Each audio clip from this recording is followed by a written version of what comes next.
Retailer Target has said today more customers have been affected by a data breach than originally that it revealed in December. Up to 70 million customers have had their personal information stolen. That's apart from the 40 million credit card and debit card numbers that were also stolen, though there is likely some overlap. For the implications, we're joined by Claudiu Popa, CEO of Informatica, a security and privacy risk advisory firm. Great to have you here. Great to be here. So let's start with just the sheer scale of this. That's sort of the thing that's staggering, right? 40 million debit and credit, 70 million customers in total. Does that suggest something about the kind of attack it was or the type of perpetrator that does this? It does. It certainly means that it's a distributed attack. It certainly implies that it's organized crime. It certainly also points to the fact that there's a distribution network for all these cards to be disseminated, because it's one thing to steal 10,000 cards.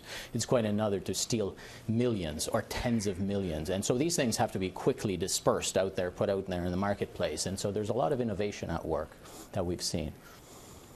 Now, I'm just asking pragmatically. Let's say I'm the thief. I now had no card numbers yesterday. Now I have 70 million. What am I going to do with that? How do I actually steal anything? Which ones do I want to hit? Do I get to know with this information what the credit limits are, where they're located, their addresses? How much information did they get? Because that's so many cards that I'm lost in a sea of data that I don't know how to mine for money. You're absolutely right, and you're using the right words. Data mining is where it's at. We're talking about big data, and big data is a big buzzword in the industry today, but here it is applying to crime, to financial crime, and of course these guys have a plan, and the plan is to take massive amounts of data and parcel it out. In this case, they've been doing a fantastic job of geolocating them, so figuring out how to sort them by physical location and selling them according to where these victims are. That hasn't been done before, and it's a new thing. And to be done on this massive scale shows a lot of organization, a lot of planning, and the fact that it was done at Christmas, when in fact organizations are focused on sales and not so much the scrutiny with which they watch their computer systems, is indicative of a large-scale, probably global in size crime. Given what you do for a living and your expertise, were you surprised when you saw the story, or are you surprised that it doesn't happen more often? Well, what we're noticing is the almost deafening silence from other retail giants, because this was a big Christmas season, this was a big holiday shopping season, and we've only seen Target coming out and saying, you know what, we were hit in a major way. And this was a traditionally or typically a simple kind of attack. That kind of simple attack can occur in any number of other physical retail locations. And so far we've only heard from Target, and I'm sure a lot of our other organizations may be bracing themselves and possibly looking into their computer systems, computer logs, and financial transactions to see if they in fact have been hit. Would you have any strategies that you could recommend to us now on what you would do if you're a consumer worried about this going forward? What can I do to avoid getting in trouble when somebody hacks my card?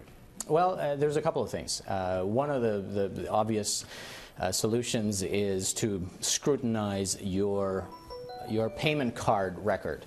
So by looking into if you've got online access to it, then you've got real-time access to these things. If you can look at your monthly statement, then that's wonderful. And obviously you need to get set up with the Equifaxes and the TransUnion credit reports, which are free, by the way, once a year. If you can spread them out a little bit by, let's say, 6 months, you'll get those free credit reports. But if in fact you are worried about it today, you need to be aware of the fact that all kinds of rich information is available to these criminals, and they will use it in a very targeted way. And so one of the articles that I wrote today, you'll find it on itbusiness.ca, it's about what to expect in your inbox. And your inbox is going to be hit with phishing attacks. Phishing attacks that will be specific in your name, possibly with some of the digits of your card, and to make you ironically trust may even it. appear to come from Target Target about this very breach, trying to help you. So it becomes a kind of a horrible spiral for some people. Could Target have avoided it? Is there something companies like this could be doing to avoid these kind of attacks? Absolutely, and it does show a certain amount of planning when organizations do have in place certain systems to avoid skimming, to avoid the replacement of their transactional devices. Yeah. Certainly in Canada we're using a different kind of point of sale systems, and those are vulnerable as well, but Target was very specific in saying, you know what, our terminals in Canada are a little bit different. But guess what, those customers of Target in Canada may be receiving those phishing emails just as well as American ones. All right, we should stay alert. Claudiu, appreciate your time. You're welcome. Claudiu Popa is CEO of Informatica Corp.